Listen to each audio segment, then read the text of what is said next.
저는 매일 새벽 5시면 눈이 저절로 떠집니다. 습관이란 게 참 무섭습니다. 남들은 늦잠이 달콤하다고 하지만 저는 그 달콤함이 오히려 두렵습니다. 잠깐이라도 늦게 일어나면 하루가 흐트러질 것 같아서요.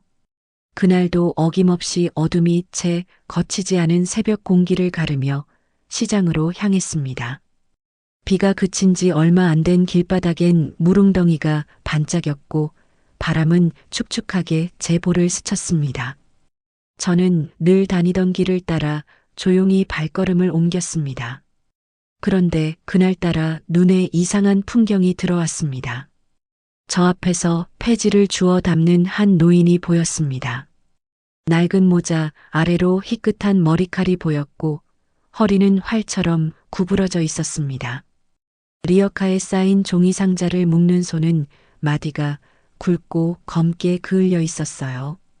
이른 새벽 저런 사람은 드물지 않지만 이상하게도 그 뒷모습이 너무 낯익었습니다. 저는 무심코 걸음을 멈췄습니다. 그 사람의 걸음걸이, 한쪽으로 약간 쏠리는 어깨, 리어카를 끄는 손동작까지 마치 제가 오래전부터 알고 지내온 사람 같았습니다. 설마, 저는 자신도 모르게 중얼거렸습니다. 그리고 곧바로 고개를 저었죠.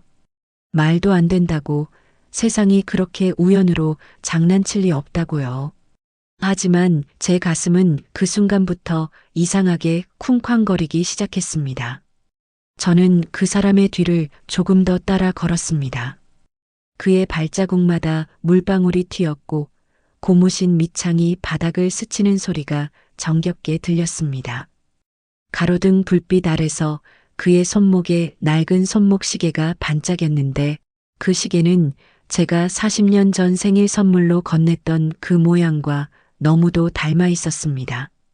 저는 한동안 숨을 고르지 못했습니다. 눈앞의 노인이 누군가를 닮았다는 생각 하나만으로 머릿속이 복잡해졌습니다. 35년 전 모든 걸 버려두고 사라진 제 남편, 현우 씨가 떠올랐습니다. 그 사람을 처음 만났던 날의 웃음소리, 마지막 날의 싸움, 그리고 전화 한 통 없는 긴 세월이 한꺼번에 밀려왔습니다. 아니야, 아닐 거야.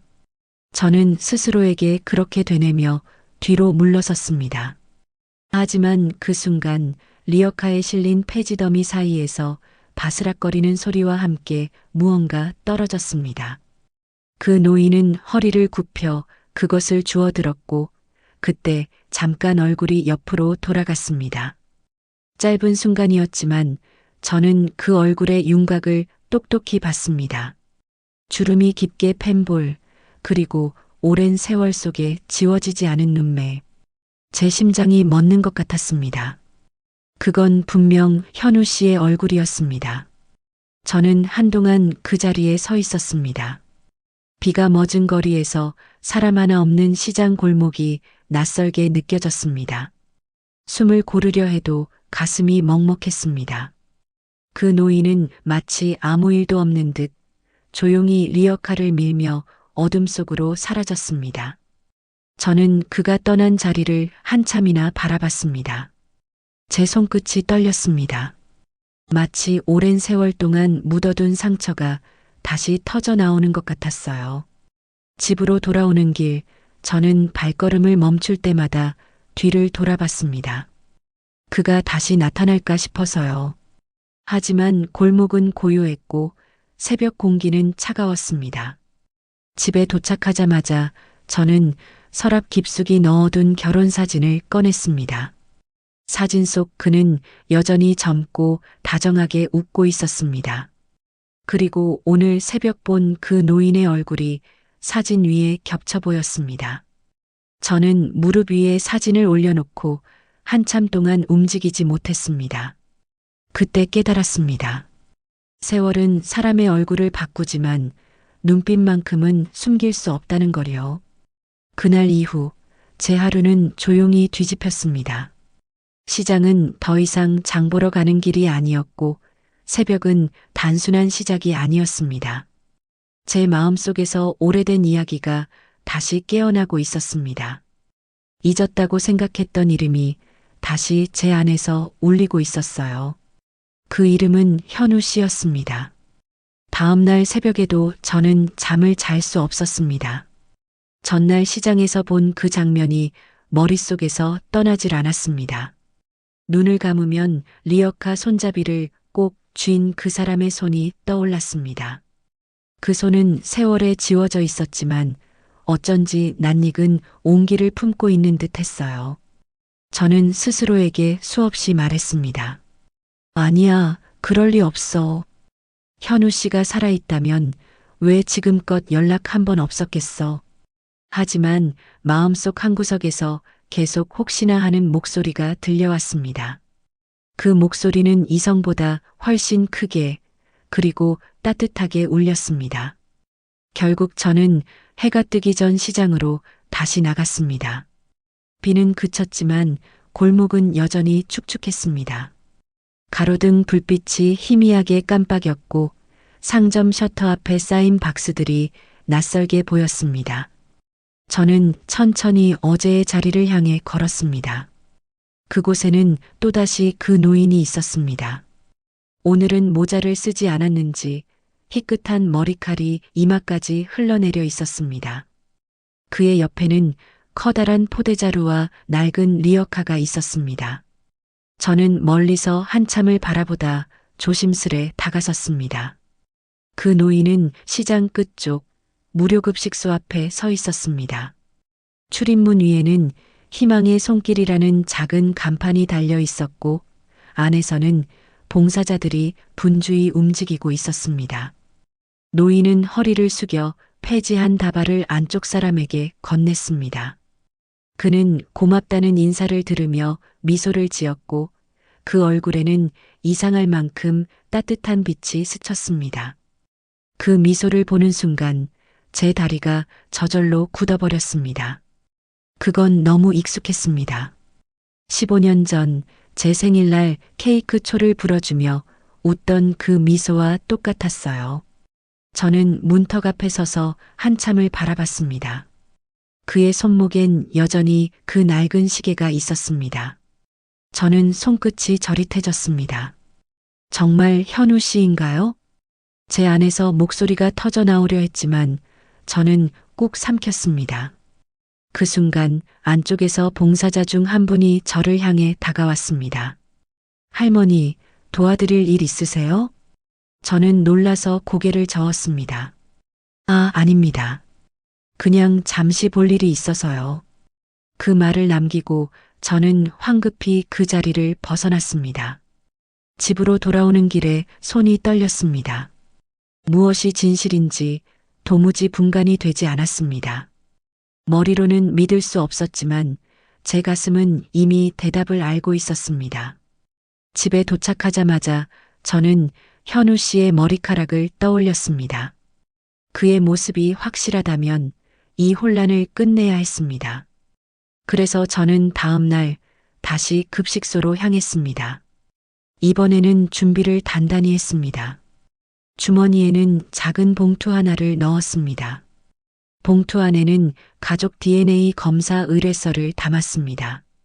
저는 노인이 리어카를 정리할 때 다가가 떨어진 머리카락 한 올을 조심스레 주었습니다. 손끝이 떨려서 봉투를 닫는데 한참이 걸렸습니다. 그 머리카락 한 올에 제 인생의 35년이 담겨 있는 듯 했어요. 며칠 후 우편으로 결과가 도착했습니다. 흰 봉투 위에는 제 이름이 또박또박 적혀 있었습니다. 저는 손끝이 시릴 정도로 긴장하며 봉투를 뜯었습니다. 검사 결과지는 단 한 줄로 모든 걸 말해주고 있었습니다. 유전자 일치율 99.9%.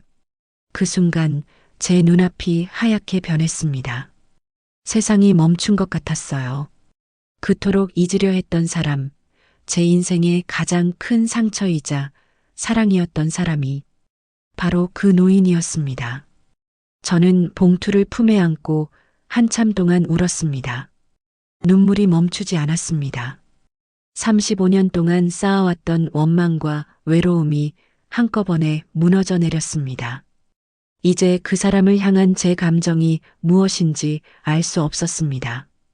그저 너무 오래 돌아온 것 같다는 생각만 들었습니다. 그날 밤 저는 창밖을 보며 조용히 말했습니다. 현우 씨 정말 살아계셨네요. 그 한마디가 새벽 공기 속으로 스며들었습니다. 그리고 제 마음속에서 아주 오랜만에 따뜻한 온기가 피어올랐습니다. 며칠 동안 저는 아무 일도 손에 잡히지 않았습니다. 식탁에 앉아 밥을 먹어도 텔레비전을 켜도 제 머릿속에는 오직 한 생각뿐이었습니다. 현우 씨가 살아있다. 지금 저 시장 근처에서 그렇게 살아가고 있다. 믿기 힘든 현실이었지만 종이 위에 그 숫자 99.9%가 제 마음을 붙잡고 놓아주지 않았습니다. 결국 저는 이 사실을 혼자 감당할 수 없다는 걸 깨달았습니다. 아들에게는 말해야 했습니다. 하지만 한편으로는 두려웠습니다. 그 아이에게는 아버지가 이미 오래전에 세상을 떠난 사람으로 남아 있었으니까요. 저는 며칠 동안 말을 꺼낼 타이밍을 재며 지훈이를 지켜봤습니다. 그는 바쁜 직장인답게 늘 빠르게 움직였고 얼굴에는 피로가 묻어 있었습니다. 그런 아들에게 옛일을 꺼낸다는 게 괜히 짐을 얻는 일 같았습니다. 그래서 저는 여러 번 마음을 접었다가 다시 되살리곤 했습니다. 하지만 결국 그날 밤 거실의 불빛 아래에서 저는 결심했습니다. 지훈이가 서류 가방을 내려놓는 순간 저는 조심스레 봉투를 내밀었습니다. 지훈아, 엄마가 내 아버지에 대해 해야 할 이야기가 있어. 그의 눈썹이 살짝 움직였습니다. 아버지요? 그 한마디에 제 가슴이 철렁 내려앉았습니다. 저는 잠시 말이 막혀서 손끝을 꼭 쥐었습니다. 그분이 살아계셨어. 시장 근처에서 폐지를 줍고 계셔. 지훈의 얼굴이 굳어졌습니다. 그는 아무 말도 하지 않았습니다. 그러다 이내 봉투를 낚아채듯 가져가서는 안에 서류를 꺼냈습니다. 눈길이 빠르게 종이를 훑더니 그는 떨리는 목소리로 말했습니다. 이게 무슨 농담이에요, 엄마? 농담이 아니야. 제 목소리는 작았지만 단호했습니다. 검사 결과야. 99.9%라더라. 지훈은 고개를 저었습니다. 그의 눈에 복잡한 감정이 뒤섞여 있었습니다. 그럴 리가 없어요. 그럴 리가. 저는 그 말을 들으며 한참을 가만히 있었습니다. 아들은 잠시 뒤 자리에서 일어나 코트를 집어들었습니다. 직접 가서 봐야겠어요. 그가 문을 나서는 뒷모습을 보는 순간 제 심장이 쿵 내려앉았습니다. 그날 밤 저는 잠 한숨 이루지 못했습니다. 지훈이 어떤 표정으로 그 사람을 마주할지 상상조차 하기 싫었습니다. 한때 세상 누구보다 아버지를 따르던 아이였으니까요. 하지만 다음 날 저녁 지훈은 말없이 돌아왔습니다. 식탁 위에는 차가운 국이 그대로 식어 있었습니다. 저는 조심스레 물었습니다. 봤니? 그는 고개를 끄덕였습니다. 봤어요. 하지만 그분은 저를 몰라보시더군요. 그의 눈빛은 분노보다도 슬픔에 가까웠습니다. 엄마, 그분이 기억을 잃은 거라면 그동안 왜 아무도 찾지 않았을까요? 저는 대답하지 못했습니다. 눈물만이 제 대답이었습니다. 지훈은 한참을 말없이 있다가 자리에서 일어났습니다. 엄마, 전 이해가 안 돼요. 어떻게 그렇게 사라질 수 있었죠? 그 말은 칼날처럼 제 마음을 찔렀습니다. 저는 고개를 숙였습니다. 그땐 나도 몰랐단다. 정말로 몰랐어. 지훈은 문 쪽으로 향하다가 잠시 멈춰섰습니다. 그리고 아주 낮은 목소리로 말했습니다. 그분이 진짜 아버지라면 전 아직 용서할 준비가 안 됐어요. 그가 떠난 뒤 저는 한참 동안 그 자리에 앉아 있었습니다. 창밖에는 가로등 불빛이 흔들렸고 고요한 새벽이 스며들었습니다. 손에 쥔 봉투가 축축하게 젖어 있었습니다. 눈물 때문이었는지 아니면 땀 때문이었는지는 모르겠습니다. 그날 밤 저는 잠들기 전 오랜만에 결혼 반지를 꺼내 손가락에 끼워 봤습니다. 묵직한 그 감촉이 낯설게 느껴졌습니다. 그토록 오래 외면했는데 여전히 제 손에 꼭 맞았습니다. 저는 속삭였습니다. 현우 씨, 당신이 왜 떠나야 했는지 이제라도 알고 싶어요. 그리고 그 순간 제 마음속 깊은 곳에서 오래된 문 하나가 천천히 열리는 소리가 들렸습니다. 그날 이후 저는 마음을 가라앉히려 아무리 노력해도 소용이 없었습니다. 매일 아침 눈을 뜨면 가장 먼저 떠오르는 건 여전히 그 사람의 얼굴이었습니다. 잠들기 전에도 불을 끄고 나면 제 머릿속은 온통 그로 가득 차 있었습니다. 지훈이는 여전히 말을 아꼈습니다. 회사 일 핑계를 대며 바쁘게 지냈지만 저보다 더 혼란스러워 보였습니다. 그 아이의 눈빛엔 분노와 슬픔, 그리고 어쩌면 두려움까지 섞여 있었습니다. 저는 그런 아들에게 더 이상 아무 말도 하지 못했습니다. 결국 모든 답을 제 두 눈으로 직접 확인해야겠다는 생각이 들었습니다. 그래서 어느 날 아침 저는 다시 그 급식소로 향했습니다. 이번에는 마음속에 확신 같은 것이 있었습니다. 급식소 문 앞에는 이미 사람들이 길게 줄을 서 있었습니다. 손에 식판을 든 노인들, 허름한 옷차림의 중년들, 그리고 피곤한 눈빛의 젊은이들까지 그들 틈새로 익숙한 뒷모습이 보였습니다. 리어카를 옆에 세워두고 묵묵히 밥그릇을 나누어주는 그 사람. 저는 멀찍이 서서 그 모습을 바라봤습니다. 현우 씨, 제 입에서 무의식적으로 그 이름이 흘러나왔습니다. 그는 여전히 남에게 미소를 보낼 줄 아는 사람이었습니다. 35년의 세월이 그의 몸을 휘게 만들었지만 눈빛은 예전 그대로였습니다. 그 눈빛 속에는 여전히 따뜻한 사람이 있었어요. 급식소 책임자인 김 목사님께 저는 용기를 내어 말을 걸었습니다. 저분은 언제부터 여기서 일하셨나요? 목사님은 반갑게 웃으며 대답했습니다. 아, 저분이요? 아주 오래됐습니다. 처음엔 기억을 잃은 채로 쓰러져 계셨어요. 몸이 회복된 뒤로는 꾸준히 봉사하시죠. 성실하고 참 선한 분이에요. 그 말을 듣는 순간 제 눈앞이 흐려졌습니다. 그가 살아 있었다는 것만으로도 충분히 놀라웠는데 그 세월 동안 남을 돕고 있었다니. 그건 제가 기억하던 그 사람의 마음과 닮아 있었습니다. 목사님은 제게 그의 이야기를 조금 더 들려주셨습니다. 이름은 박현이라고 적혀 있었는데 본인이 기억을 못하더군요. 늘 수첩을 들고 다니며 같은 단어를 반복해서 적어요. 누군가의 이름 같아요. 정혜, 그리고 민수, 그렇게 쓰여 있죠. 저는 숨을 들이켰습니다. 그 단어는 제 이름과 우리 아들의 옛 이름이었습니다. 저는 눈앞이 아득해졌습니다. 그 사람의 기억 속 어딘가에 아직 우리 가족이 남아있다는 뜻이었습니다. 그날 이후 저는 거의 매일같이 급식소를 찾았습니다. 멀리서 그가 밥을 퍼주는 모습을 지켜보다가 조용히 돌아오곤 했습니다. 그의 수첩을 직접 보고 싶었지만 쉽게 다가설 용기가 나지 않았습니다.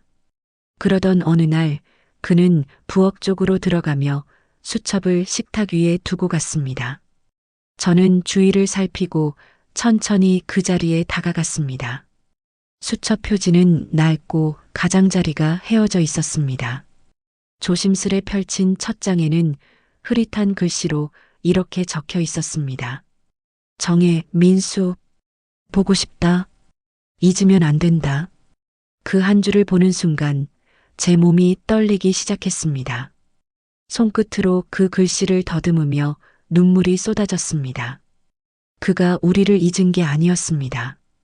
그는 기억을 잃었지만 마음 깊은 곳에서는 여전히 우리를 붙잡고 있었던 겁니다. 그날 집으로 돌아오는 길, 저는 하늘을 올려다보았습니다. 회색 구름 사이로 햇살이 비쳤습니다. 마치 누군가가 제 어깨를 다정히 감싸는 듯 했습니다. 그때 저는 결심했습니다. 이제는 그 사람을 혼자 두지 않겠어요. 다음 날 저는 병원에 전화를 걸어 치매 전문의 상담을 예약했습니다. 그리고 목사님께 조심스레 부탁드렸습니다. 그분 병원에 한번 데려가 주실 수 있을까요? 검사 결과는 예상대로였습니다. 기억의 일부가 손상된 치매 초기 단계. 완치는 어렵지만 따뜻한 환경과 정서적 자극이 도움이 된다고 했습니다. 저는 그 말을 듣고 고개를 끄덕였습니다. 그럼 제가 돌볼게요. 제가 그 사람 옆에 있을게요. 의사는 놀란 듯 저를 바라봤지만 저는 미소를 지었습니다.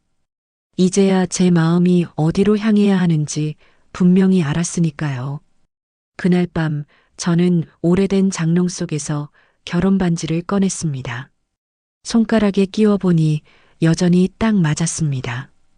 그 반지는 세월의 흔적처럼 발에 있었지만 빛은 그대로였습니다. 거울 속 제 얼굴엔 주름이 늘었지만 그 미소만큼은 젊은 시절의 그것과 닮아 있었습니다. 현우 씨, 이제 집으로 갑시다. 제가 속삭인 그 말은 마치 오랜 세월을 건너 다시 제게로 돌아오는 약속 같았습니다. 며칠이 지나도 제 마음은 진정되지 않았습니다. 현우 씨의 존재가 확인된 그날 이후 제 일상은 조용히 뒤바뀌어 있었습니다. 밥을 지어도 빨래를 널어도 머릿속에는 늘 그 사람의 얼굴이 떠올랐습니다. 세월이 그를 바꿔놓았지만 제 눈에는 여전히 그가 남편으로 보였습니다. 기억을 잃었든 아니든 상관없었습니다. 그가 살아있다는 사실만으로도 감사했습니다.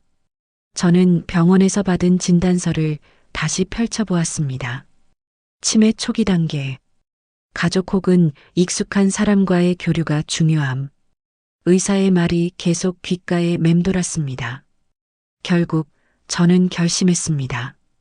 그 사람을 더 이상 홀로 두지 않기로요. 그의 지난 세월이 얼마나 외로웠을지 그 생각만으로도 숨이 막혔습니다.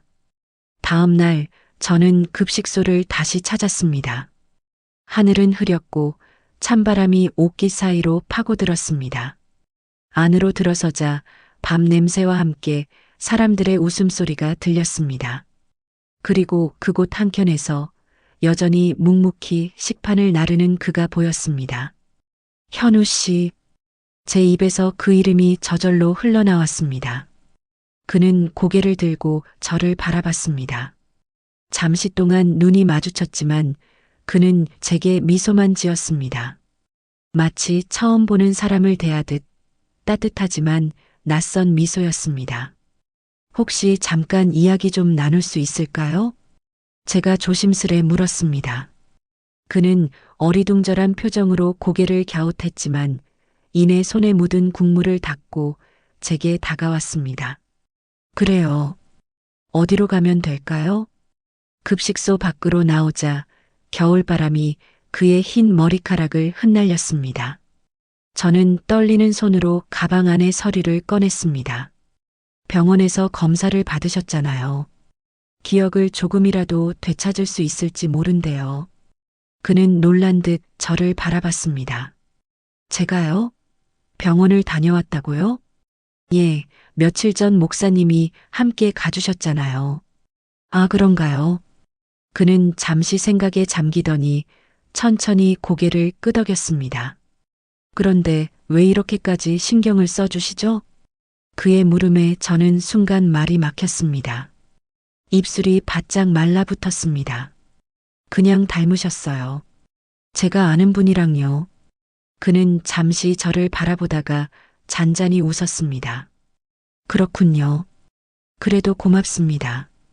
요즘 세상에 누가 낯선 사람을 이렇게 챙기겠어요. 그의 미소가 제 가슴을 아프게 했습니다. 그가 제게 낯선 사람이라니 그 말이 그렇게 서글플 수가 없었습니다. 며칠 뒤 그는 제 집으로 오게 되었습니다. 며칠만 신세를 져도 될까요? 그의 조심스러운 말에 저는 미소를 지었습니다. 언제든요. 이 집은 늘 당신 자리를 비워뒀어요. 그는 그 말의 의미를 이해하지 못했는지 어색하게 웃었습니다. 참 따뜻한 말이네요. 그날 이후 우리 집에는 오랜만에 사람 사는 냄새가 돌아왔습니다. 그는 낯선 공간에 서서 주변을 둘러보았습니다. 그 시선이 낡은 찬장 위 사진 액자에 머물렀습니다. 젊은 부부가 웃고 있는 사진, 그 옆에는 어린아이가 해맑게 서 있었습니다. 그는 사진을 바라보다가 천천히 고개를 기울였습니다.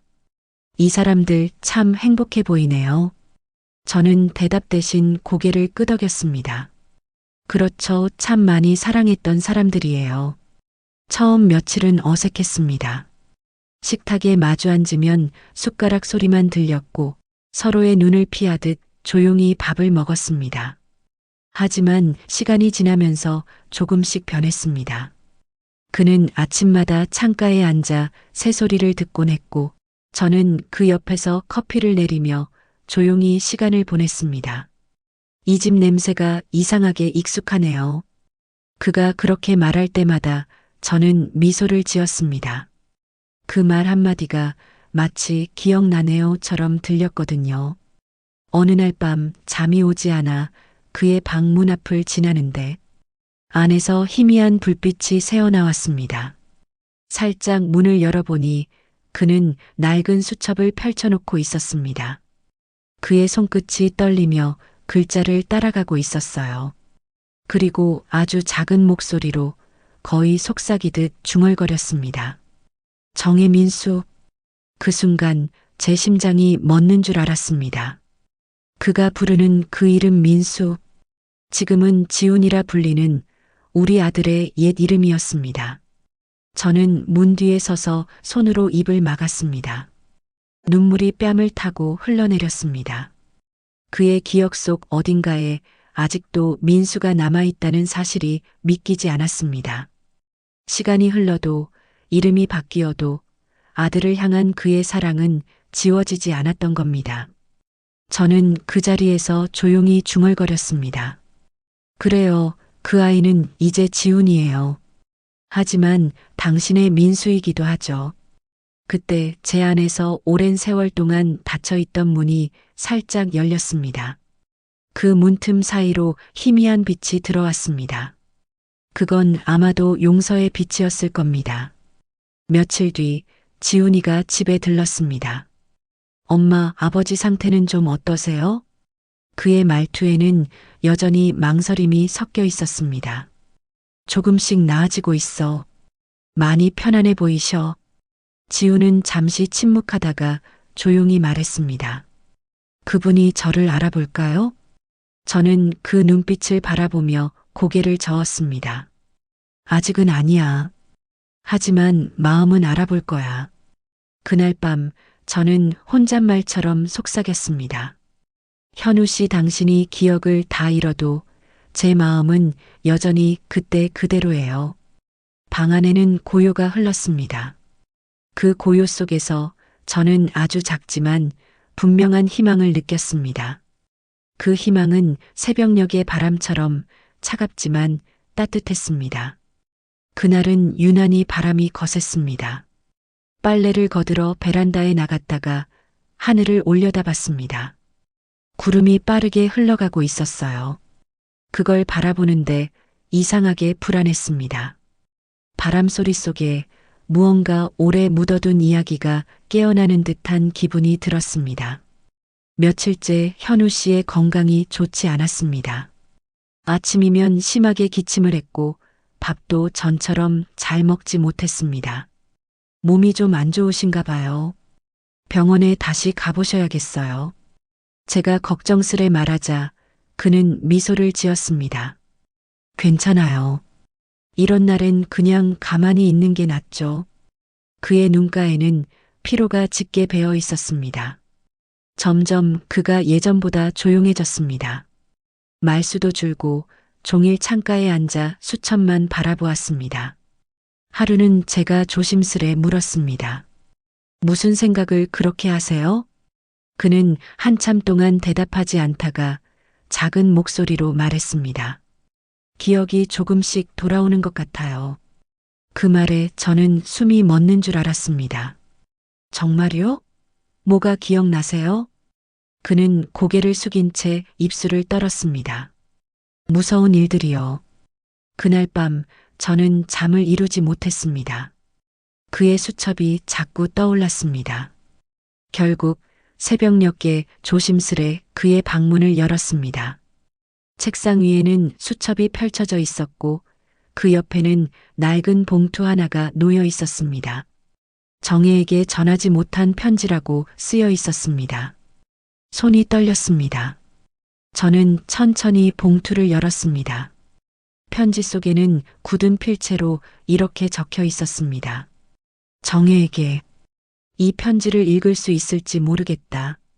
내가 떠나던 그날 사실은 도망친 게 아니었어. 빚쟁이들이 너희를 해치겠다고 했어. 그때 나는 선택해야 했어. 너와 민수를 지키기 위해서였어. 다시 돌아가고 싶었지만 사고가 났어. 기억을 잃었고 내 이름조차 잊어버렸어. 그래도 매일 같은 꿈을 꿔. 내가 울고 아이가 나를 부르던 꿈. 혹시 이 편지가 너에게 닿는다면 제발 나를 미워하지 말아줘. 사랑했다. 정말 많이. 그 문장을 읽는 동안 눈물이 계속 떨어졌습니다. 글씨는 떨리고 삐뚤었지만 마음은 단단했습니다. 그가 그날 왜 떠나야 했는지 이제야 알게 되었습니다. 그저 가족을 지키려던 불안하고도 절박한 선택이었으므려. 저는 그 자리에 주저앉아 한참을 울었습니다. 그 사람은 나를 버린 게 아니었구나. 그 한마디가 제 입에서 흘러나왔습니다. 그 순간 15년 동안 얼어붙어 있던 제 마음이 녹기 시작했습니다. 다음 날 아침 저는 지훈에게 그 편지를 보여주었습니다. 지훈은 처음엔 아무 말도 하지 않았습니다. 천천히 글을 읽던 그의 눈가가 붉어졌습니다. 이게 진짜예요? 그래. 내 아버지가 직접 쓴 거야. 그는 손으로 입을 가리며 한참 동안 말이 없었습니다. 그 뒤로 아주 낮은 목소리로 말했습니다. 그럼 우리가 오해한 거네요. 저는 조용히 고개를 끄덕였습니다. 그 사람은 우리를 버린 게 아니었단다. 지키고 싶어서 떠난 거야. 지우는 한참 동안 편지를 붙잡고 있었습니다. 엄마, 왜 이제야 이런 걸 알게 됐을까요? 아마도 우리에게 시간이 필요했나 봐. 그의 손이 떨렸습니다. 아버지를 용서할 수 있을 것 같아요. 그 말에 제 가슴이 울컥했습니다. 이토록 길고 고통스러운 세월이 결국 우리를 다시 한자리에 데려다 놓은 겁니다. 그날 저녁 지우는 아버지 방을 찾았습니다. 그는 문 앞에서 한참을 망설이다가 조심스레 문을 열었습니다. 아버지. 그가 그렇게 부르자 현우 씨가 고개를 들었습니다. 그의 눈동자가 떨렸습니다. 누구세요? 저예요. 민수요.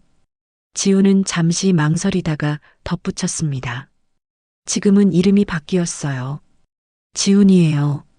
그 순간 현우 씨의 눈에서 눈물이 흘러내렸습니다. 그는 떨리는 손을 들어 아들의 얼굴을 어루만졌습니다. 민수야, 아니, 지훈아, 미안하다. 너무 늦었지. 그 한마디가 방 안 공기를 울렸습니다. 지훈은 그 손을 꼭 잡았습니다. 이제 됐어요, 아버지. 늦긴 했지만 그래도 돌아오셨잖아요. 그날 밤 저는 문틈 사이로 그 장면을 바라보았습니다.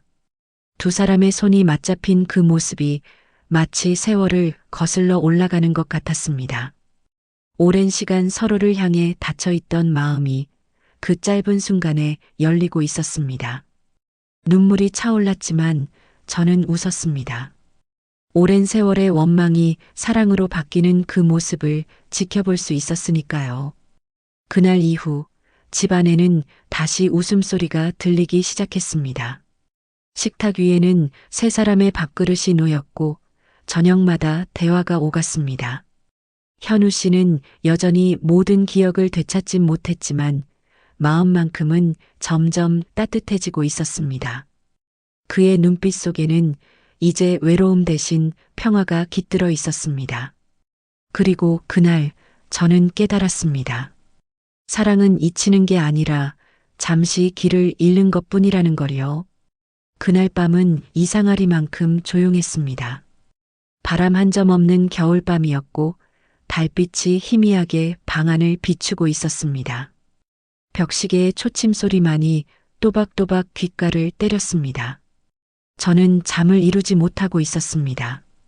불안했습니다. 어쩐지 마음 한켠이 텅 빈 듯한 느낌이 들었습니다. 며칠 전 병원에서 들은 의사의 말이 자꾸 떠올랐습니다. 오랜 세월 노숙과 노동을 이어오셨군요. 영양 상태가 좋지 않아 폐가 많이 약해지셨습니다. 연세도 있으시니 무리하시면 안 됩니다. 그 말을 들을 때 저는 아무 대답도 할 수 없었습니다. 35년 동안 그는 이름 없이 거리를 떠돌며 살았습니다. 하루 세끼가 보장되지 않는 날들, 추운 밤이면 신문지로 몸을 감싸야 했던 세월. 그 모든 시간이 그의 몸을 천천히 갉아먹었겠죠. 그래서일까요? 요즘 들어 그가 숨을 고르며 웃을 때마다 제 마음은 이상하게 아려왔습니다. 방 맞은편에서 희미한 기침 소리가 들렸습니다. 급히 자리에서 일어나 불을 켰습니다. 현우 씨, 괜찮으세요? 그는 힘겹게 고개를 들었습니다. 괜찮아요. 그냥 좀 숨이 차네요. 목소리가 너무 약했습니다.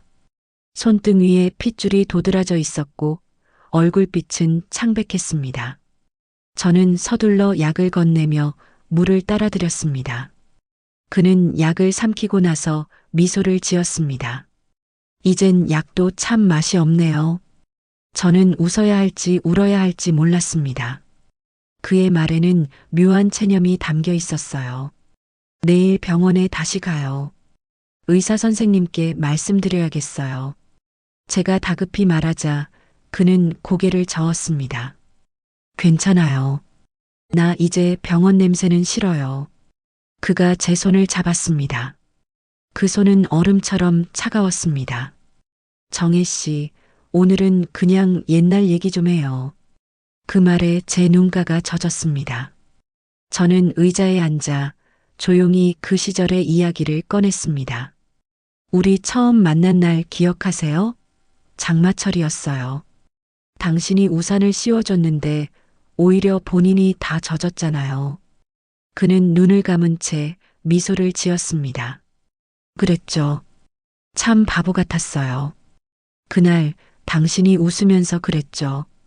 비는 금방 그치지만 당신은 오래 남을 것 같아요. 그 말이 아직도 귀에 맴돌아요. 그의 입꼬리가 살짝 올라갔습니다. 그런 말을 했나요? 참, 그때의 나는 시인도 다 됐네. 그 웃음이 그토록 보고 싶던 미소였습니다. 그는 힘겹게 수첩과 펜을 꺼내 들었습니다. 손끝이 떨리고 있었지만 글씨는 또박또박했습니다. 뭘 쓰세요? 편지요. 그는 고개를 들지 않고 낮게 대답했습니다. 이번엔 끝까지 다 써야 할 것 같아서요. 그의 목소리가 부드러웠습니다. 수첩 위에는 삐뚤한 글씨가 천천히 적히고 있었습니다. 정혜 씨에게 당신을 너무 늦게 찾았습니다. 하지만 이제야 약속을 지킨 것 같아요. 내 삶의 끝자락이 여기라면 그건 기적입니다. 민수 아니 지훈아. 아버지는 내가 용서해줘서 살았습니다. 내가 웃는 걸 보며 이제야 숨을 쉴 수 있었습니다. 정혜 씨 미안합니다. 그리고 고맙습니다. 당신이 있어서 나는 버텼습니다. 현우. 시간이 천천히 흘렀습니다. 그는 점점 말을 줄였고 숨소리가 잦아들었습니다. 저는 그의 손을 꼭 잡았습니다. 그의 손끝이 점점 차가워지고 있었습니다. 현우 씨, 그는 아주 작은 소리로 말했습니다. 정혜 씨, 이젠 집에 온 것 같네요. 그 한마디에 제 눈물이 터졌습니다. 그래요. 이제 집이에요. 당신 집이죠. 그는 미소를 지었습니다. 그 미소를 남긴 채 천천히 눈을 감았습니다. 방 안이 너무 고요했습니다. 그의 손이 제 손 안에서 서서히 식어갔습니다. 저는 아무 말도 할 수 없었습니다. 그저 그 손을 두 손으로 감싸며 조용히 바라봤습니다. 이제 다 됐어요. 그동안 고생 많으셨어요. 제 목소리가 떨렸습니다. 눈물이 쏟아져 내렸지만 이상하게 슬픔보다 따뜻함이 더 컸습니다. 그의 얼굴엔 평화가 깃들어 있었습니다. 마치 오래된 짐을 내려놓은 사람처럼요. 다음 날 아침 하얀 눈이 내렸습니다. 창문을 열자 바람결에 눈송이가 방 안으로 흩날렸습니다. 세상이 온통 흰색으로 물들어 있었습니다. 저는 그를 바라보며 조용히 말했습니다. 당신이 좋아하던 겨울이에요. 눈이 많이 오네요. 그의 사진 앞에는 하얀 국화 한 송이가 놓여 있었습니다. 지우는 제 옆에서 묵묵히 서 있었습니다. 그의 눈가도 젖어 있었지만 말없이 제 어깨를 감싸 안았습니다. 엄마, 이제 아버지는 편해지셨을 거예요. 그 말에 저는 고개를 끄덕였습니다. 장례식에는 급식소 봉사자들과 시장 상인들이 찾아왔습니다. 그들은 하나같이 말했습니다. 그분은 참 따뜻한 분이셨어요. 자기보다 남을 먼저 챙기는 분이셨죠. 그 말을 듣는 순간 저는 마음속 깊이 감사했습니다. 그가 남겨놓은 건 슬픔이 아니라 온기였습니다. 그의 마지막 모습이 그렇게도 평온했으니 그는 아마 지금 어디선가 미소 짓고 있을 겁니다. 모든 이가 떠난 뒤 저는 홀로 남아 조용히 촛불을 바라봤습니다. 불빛이 흔들렸고 바람이 스쳤습니다. 그 순간 그의 목소리가 귓가에서 들리는 듯 했습니다. 정혜 씨, 고마워요. 저는 눈을 감고 미소를 지었습니다. 아니에요. 제가 더 고마워요. 이렇게라도 다시 만나게 해주셔서. 그날 새벽 눈은 계속 내렸습니다. 세상은 고요했고 제 마음속에는 그가 남긴 따뜻한 숨결이 여전히 살아 있었습니다. 눈이 그친 새벽이었습니다. 하늘은 깨끗했고 찬 공기가 유리처럼 맑았습니다. 저는 장갑을 끼고 조심스레 현관문을 나섰습니다. 손에는 하얀 백합 한 송이가 들려 있었습니다. 그 꽃은 현우 씨가 마지막으로 남긴 웃음처럼 고요하고 단정했습니다. 시장은 여전히 어김없이 하루를 시작하고 있었습니다.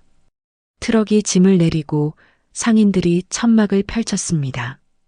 그 풍경이 이제는 제게 낯설지 않았습니다. 예전엔 장을 보기 위해서, 지금은 누군가를 기억하기 위해 이 길을 걸었습니다. 한 걸음 또 한 걸음. 리어카 바퀴 자국이 남아있던 그 골목에 다다르자 저는 조용히 발을 멈췄습니다. 현우 씨, 오늘도 같이 가요. 제 목소리가 바람에 섞여 흩어졌습니다. 그가 늘 머물던 급식소는 여전히 그 자리에 있었습니다. 문을 열자 따뜻한 국 냄새가 퍼졌습니다. 정혜 어르신 오셨어요? 봉사자들이 반갑게 인사했습니다.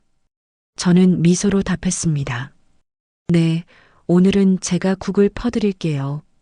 그들은 말없이 제 옆자리를 비워주었습니다. 그날 이후로 저는 그곳에서 매일같이 밥을 나누어 주고 있습니다.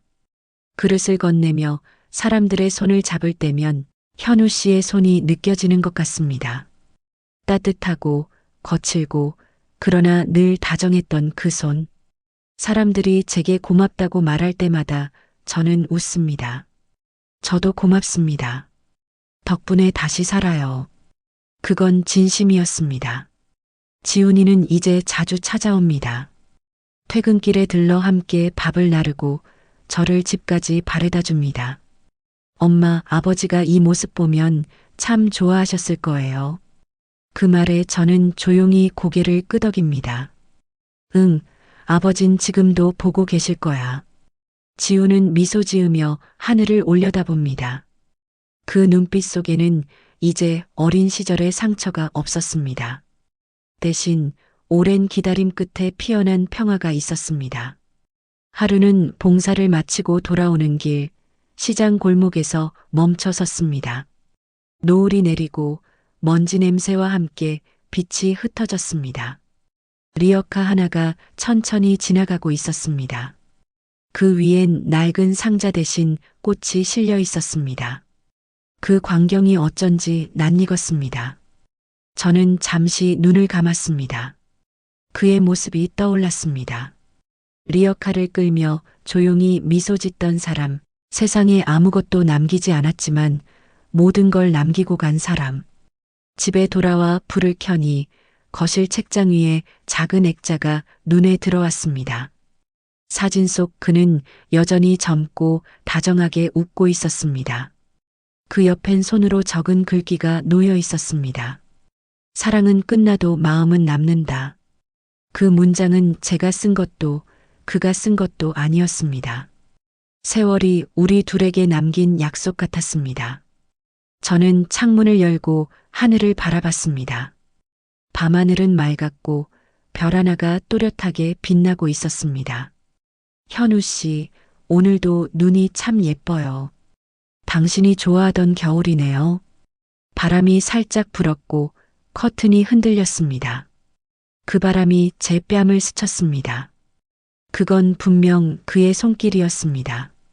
이제 저는 매일 새벽 시장을 걷습니다. 손에는 폐지 대신 꽃 한 송이를 들고요. 그 꽃을 급식소 문 앞에 놓으며 말합니다. 당신이 남긴 온기, 오늘도 이어가요. 사람들은 저를 온기를 나누는 할머니라 부릅니다. 하지만 저는 압니다. 이 온기는 제 것이 아니라 그가 남기고 간 사랑의 흔적이라는 걸요. 해가 떠오를 무렵 시장이 서서히 깨어납니다. 사람들의 발소리가 들리고 냄비에서 김이 오릅니다. 그 소리들 속에 그의 숨결이 섞여 있는 것 같습니다. 저는 그 자리에 서서 조용히 웃습니다. 이제는 그리움이 슬픔이 아닙니다. 그리움이 제 삶의 이유가 되었으니까요. 그리고 저는 오늘도 속삭입니다. 이제야 우리도 집에 왔네요, 현우 씨. 하얀 햇살이 시장 골목을 비춥니다.